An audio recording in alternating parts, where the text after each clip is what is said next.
y'all, and welcome to the Convo Lounge with your hosts, Shar Rochelle, Amir Anthony, and Antonio Crow. All right, y'all. It's summer. It's COVID summer. Summer is it canceled? What's going on? Summer is canceled. I've been waiting to hear Will Smith's Summertime. I haven't even heard it. And if I hear it, it probably won't even hit the same. Hey, are they still playing? Do they still play Summertime in the LBC out there, or is that like played? Oh, yeah. Dove Shack. That's the cut. Yeah, that's the cut right there. I ride with her. I slide with her. Yeah. What about Frankie Beverly and Maze? Which one? You got a couple of summer songs that they have. Golden Time of Day. Yes. Yeah. You know? That's a whole vibe. That's a whole family cookout vibe, yo. Word. The Island Brothers. Summer Breeze. You know? Yeah. Oh, that is my song. I was listening to that this morning. Right. So that song is like, sorry, y'all. Sorry for the excitement, y'all. I love music. My apologies. So for me, summer is whatever you have it to be, because I think people are still forcing it, but it's canceled. You can't do nothing. It is. I have a passport that is not being used as we speak. My passport is collecting dust. Right. Thank you to COVID's America. And here's the thing, here's what's really blowing me. I have a relative who lives overseas in Europe, and because they did everything right when Corona first hit, they still have summer. So he's traveling, going on vacation to Italy, been in Amsterdam, and we are here having borders blocked off to us because they ain't trying to get COVID. Bahamas just closed their borders again to the U.S. Yeah.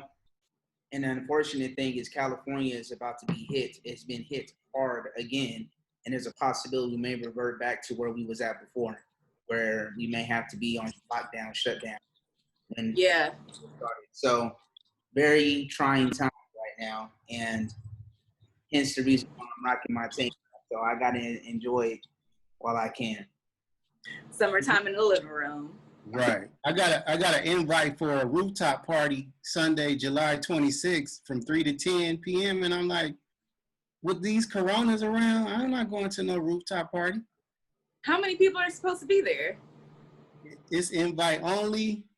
It's rooftop vibes. I mean, I would love, we got good weather right now. I would love to be there in the mix with that. But, yeah, right. Nah.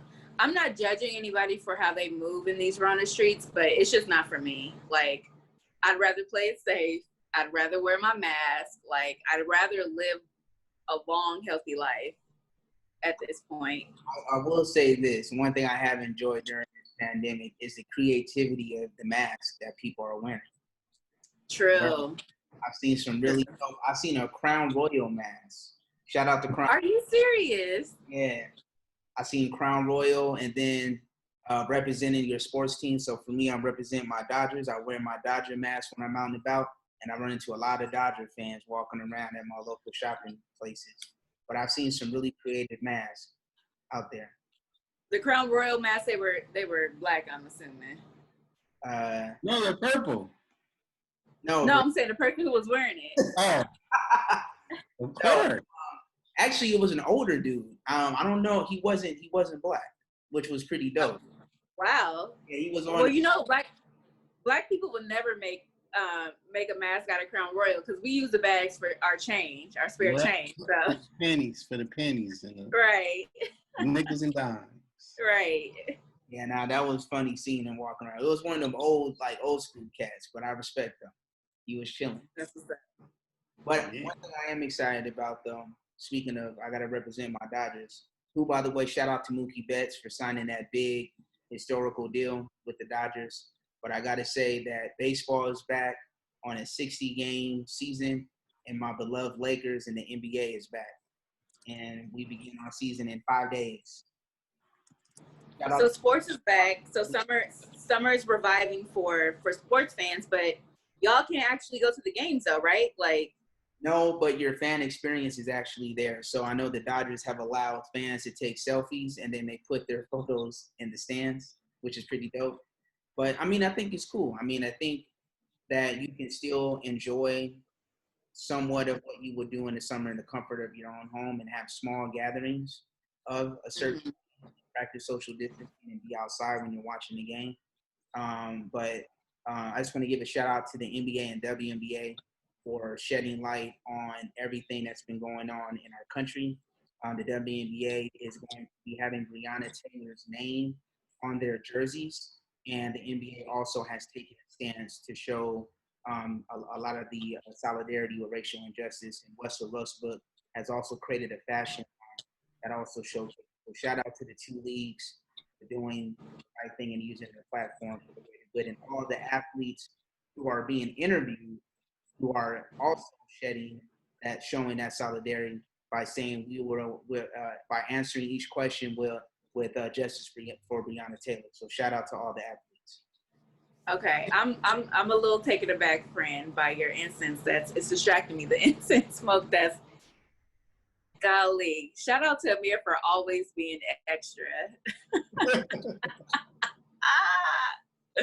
Man, so I do wonder how the experience is going to be from the athlete's perspective. Like, I'm sure they're used to like cheers and crowd participation. So like as an athlete, y'all are former athletes. What do y'all think that's going to be like? Well, playing a game with no cheers. I think it's cool because it goes back to like playing ball at the park. Shar, you had a chance to watch me play ball at the park one time. Shar, by the way, was making fun of me because I am vertically not. He's short. But I got the heart of a lion. And she was like, I don't know if you know how to play basketball. Are you okay? Are they going to hurt you? I'm like, just come with me and watch me play. And I played like 5 games straight, was killing it. And she was on the sideline just like, she was laughing, but it was like the laughter of like, she's like, friend, you can actually move. And I'm like, I told you, like, don't let the hype. Anyway, so anyways, I think that in stadiums with no fans, I think is dope. I think it's cool. It gives the fans a different experience to actually hear the players mic'd up. I think it's cool. I really think it's cool. And I think the athletes are happy that they are out there again. And it's a different challenge that they've never been faced with before because you're in a bubble at a hub in Orlando where it's controlled due to the pandemic, and players are in like a summer camp type situation. Like I did basketball summer camp at UCLA 2 years straight. Shout out to UCLA. And that's the feeling. It's like being in college again with your boys, you chilling. And I believe that they're having a good time. The amenities, I mean, let's be honest, it's $1 billion industry. It's not like they're, at their local YMCA hooping. Like they have the best amenities in the world. So they're going to be fine. Sports is back on.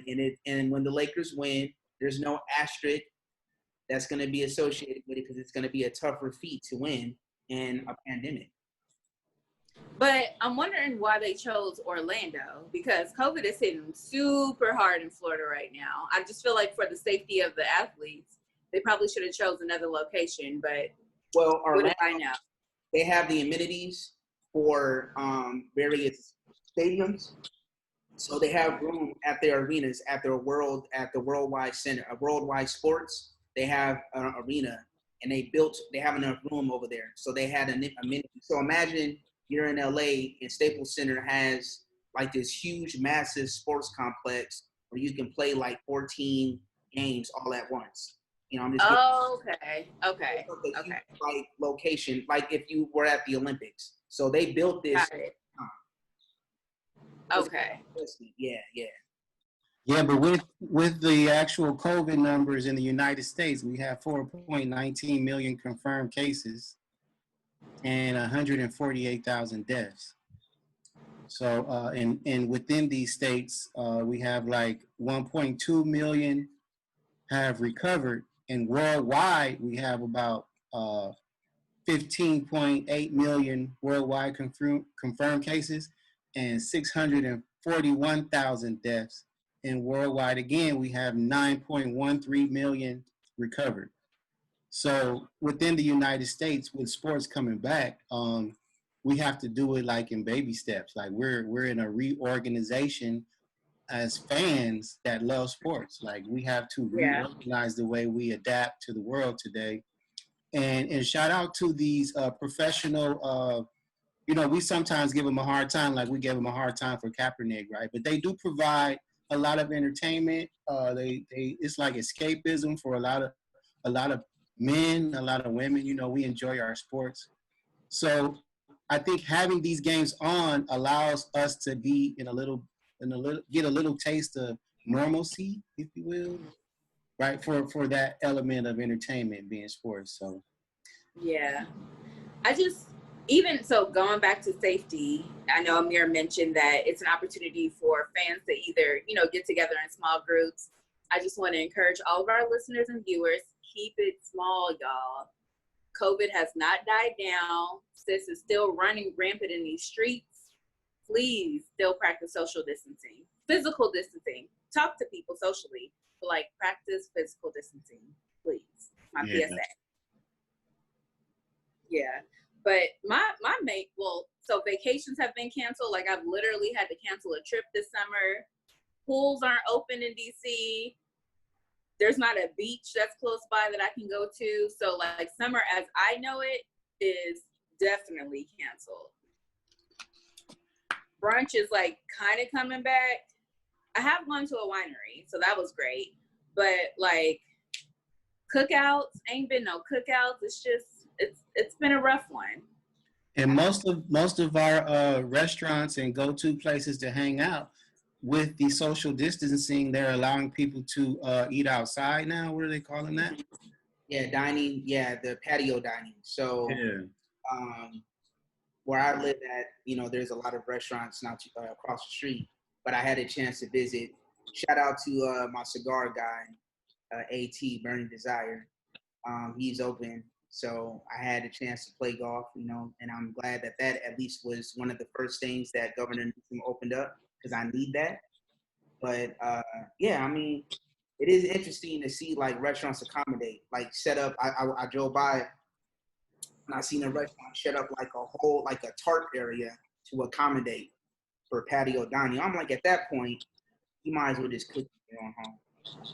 I mean, in DC, there's a neighborhood in DC called Adams Morgan, and it's a skinny street that's filled with bars and restaurants and nightclubs. And they basically they've opened up the street so that restaurants can have, can put dining areas in the streets and on the sidewalks so that they can open up for business. And I think that's one of the things that bothers me most about how the United States is handling this is they're more concerned with capitalism and making money than they are with people's health. Even though bars aren't really open out here, I don't think. Restaurants are open. I don't even feel comfortable going and sitting on a patio because I don't know how many people my server has come in contact with. I don't know how well they're sanitizing things. I don't feel comfortable with it. I'd rather just cook at home or picnic. So, it brings me to an interesting point, because most of these business owners are what I consider an adaptive behavior to the current situation in the world, right? Mm-hmm. But can you imagine some of your favorite places closing and not being able to reopen after COVID? Yes. So my heart goes out to, there's a spot in DC called Marvin's that I love. Shout out to Marvin's. Shout out to Mondays at Marvin's on the rooftop, y'all. We gotta bring Marvin's back. It's a whole vibe. But yeah, I would listen. If anybody's listening that owns Marvin's or owns a share, start a GoFundMe. I will contribute. Don't take Marvin's away from me for good. Don't. So let's just say if they were able to have some outdoor events to kind of stay open. I mean, this is basically what some of the small businesses are up against. Either do my patio entertainment, do my patio eatery, or close. I just feel it's too soon to open. You know what I mean? We don't have enough information on COVID. There's not a vaccine in sight. So I don't have an issue with cities reopening. I just think that a lot of cities across the United States of America open way too soon. Look at Arizona. Look at Georgia and California. Like, y'all was wilding. I ain't gonna hold y'all. Y'all really disappointed me with how y'all handled COVID. Those were certain counties. I don't want to. Orange County was the one that was notorious for that because of the beaches opening up. Wilding. And certain. I expected more from my home state. I expected a little bit more civilization. Well, shout out to Governor Newsom for kind of putting things back in check to make sure that that's not going on. But, you know, I think that, I mean, this has been some interesting times, no doubt about it. I didn't think that in my lifetime that we would experience like pandemic, like just the word, like this is something that, like, this is like something from like a Stephen King, M. Night Shyamalan type Netflix. Absolutely. Like, absolutely. Like stuff ain't right. And then you got a weirdo for a president. It's just like what's going on here? And then people are still hunted on. It's just like, what's going on, you know? Yeah, even I went at the start of the word pandemic versus epidemic, and I was like, this is not even nearly a pandemic. And then maybe 2 days later, it's a pandemic. Yeah, I blame 45. I really do. I feel like if he would have had better controls, we would not be where we are as a country. Agreed. I remember I had traveled in February, and at that time I was in LAX, and people were masked up then. This is February. Like when there were rumblings and, you know, there was newspaper articles and your news stations were like talking about this pandemic, but it wasn't on the global stage. It was in certain pockets of America and then certain parts of the other countries. And I remember traveling and I was like, okay, I'm masked up. I had my whole kit wiping down my seat, my area, you know, when I was in my plane. But on the way back, it wasn't the same, you know, as far as like people taking it seriously. And then a month later, boom, like Antonio was saying, it was just like, this is like real. So between like March and like late April, there was that moment in time where things were completely shut down. Like, there was nobody on the streets, nobody on the freeway. There was no smog in LA. That was crazy. Right. And I was just like, damn, like we about to be like on timeout for a minute.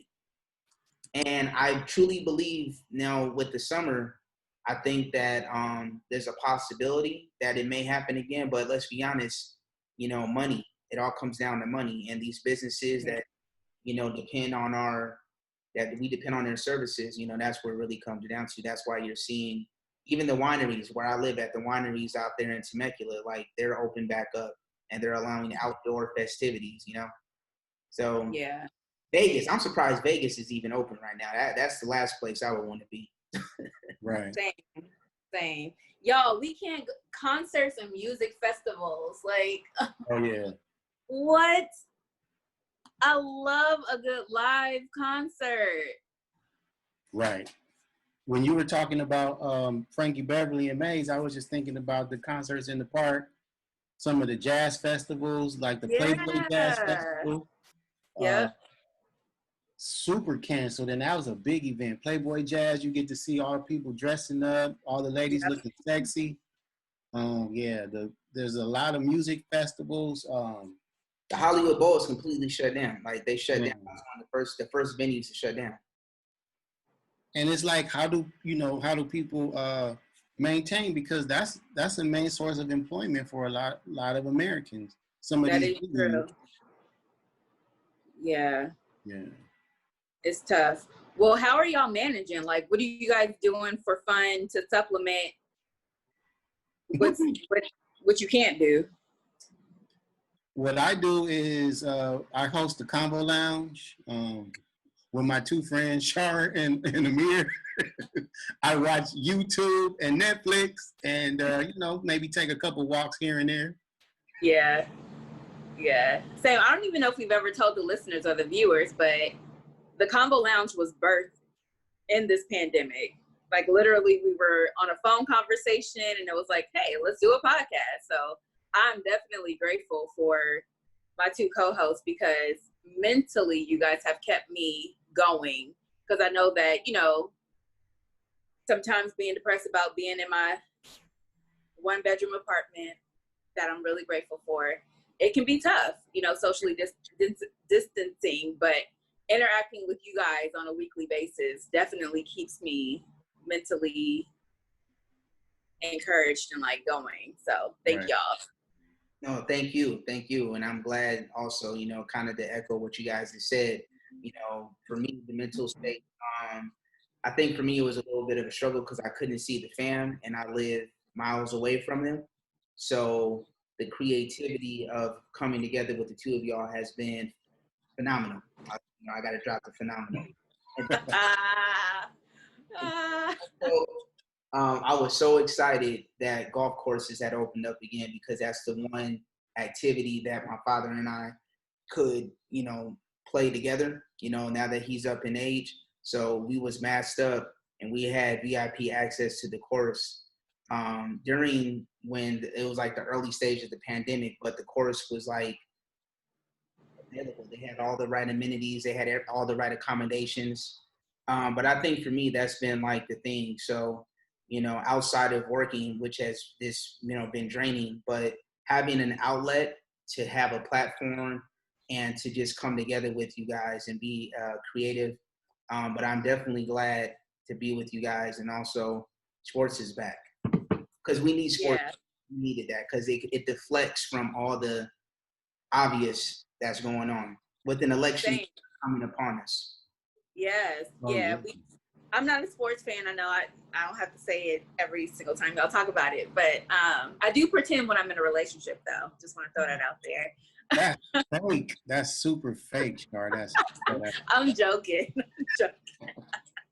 I'm joking. But yeah, no, it does help to have something other to deflect on and like other things that people can talk about, because I feel like the only thing we hear about is what Rona's doing and how Black lives don't matter to everybody. So sports would be like a good positive shift in Rona's America, in my opinion. Well, it is. Speaking of outlets, like I'm also grateful for Char's Cookie Jar. That's my business, guys. Go to charscookiejar.com, order cookies, keep me busy, keep me paid. The pecan praline is the bomb. The turtle, the bomb. That's been a great outlet. Baking has helped me tremendously in these Rona streets, but it has been hard. Like I now live where I work, where I party, where I sleep. So having other outlets is great. Low key, your life is a studio. Huh? Your life is a studio. Like you're in a studio apartment, but your life is like everything is your main hub is here, like your bubble. That's dope. I mean, from a creative sense, you kind of need that space, that environment, because it helps your creative juices. And I swear to you, before I put a couch in my living room, I totally was like gonna put a sewing machine. I was gonna put like all these like work element materials that I could do to make my house like a work like an office, like a working office. Not so much because I am in the creative mode during COVID, and I do have a day job, so I have to focus on my day job. But when I'm off work, I focus on like my Antonio Crow clothing, and you can find me on antoniocrow.com, where I have two lines. I have Selfish Society and I have Antonio Crow.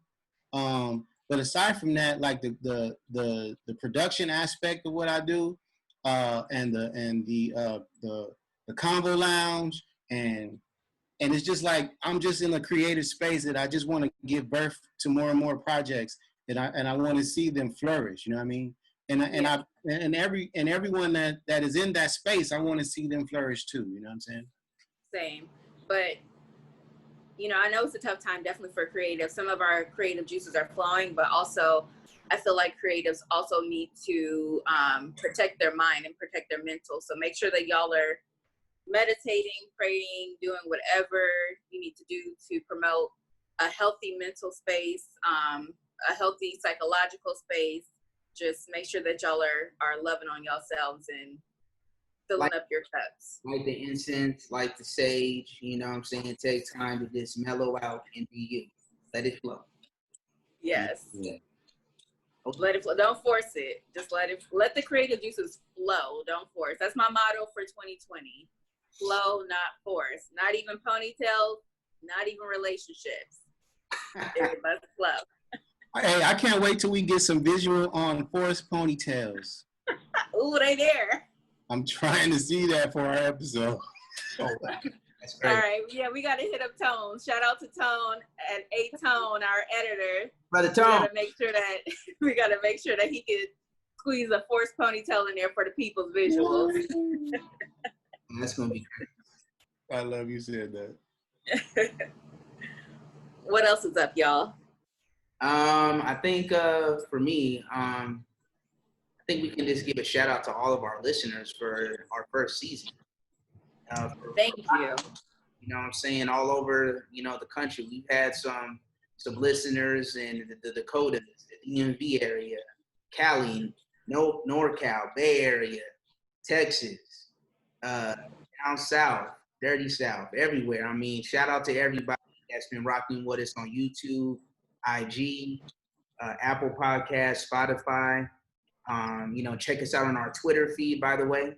But thank you for rocking with us. It's been a wonderful journey. We got more in store. Yes. To promote. We're going to continue to interact. We're also going to interact in a way where you guys can even throw out what you want us to even chop it up about. So we look forward to that, definitely. So I just want to say that, but you guys can add more to the equation. Yeah, for sure. Just to piggyback off of what Amir is saying, we are looking for ways to interact with y'all. So make sure you're following us on Instagram at the Convo Lounge, because we will be putting out surveys. We want to hear from you guys directly. We want to share some of your views on the podcast. And we want to name our listeners. Like, what do y'all want to be called? We're going to discuss that too. Will y'all be the VIPs?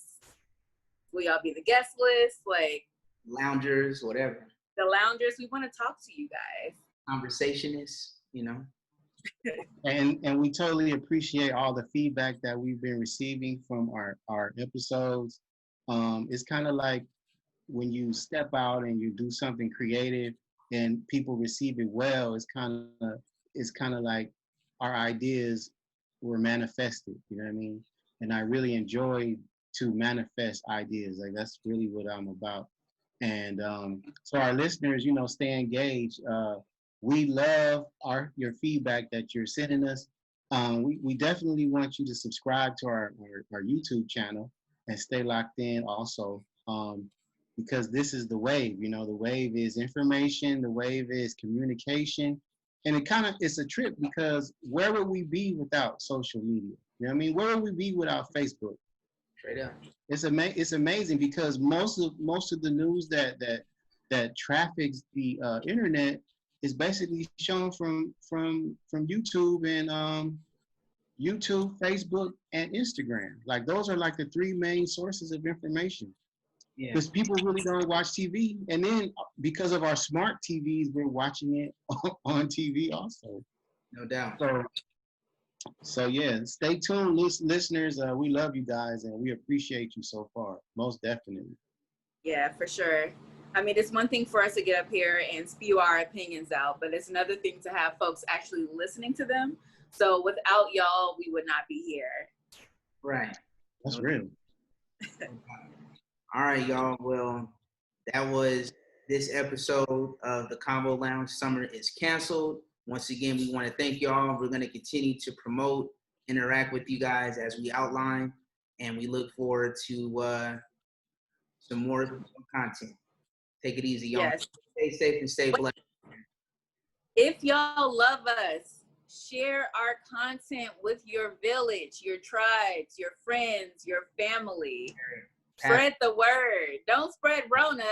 Spread the good news of the Convo Lounge. Hey. All right, y'all. Peace.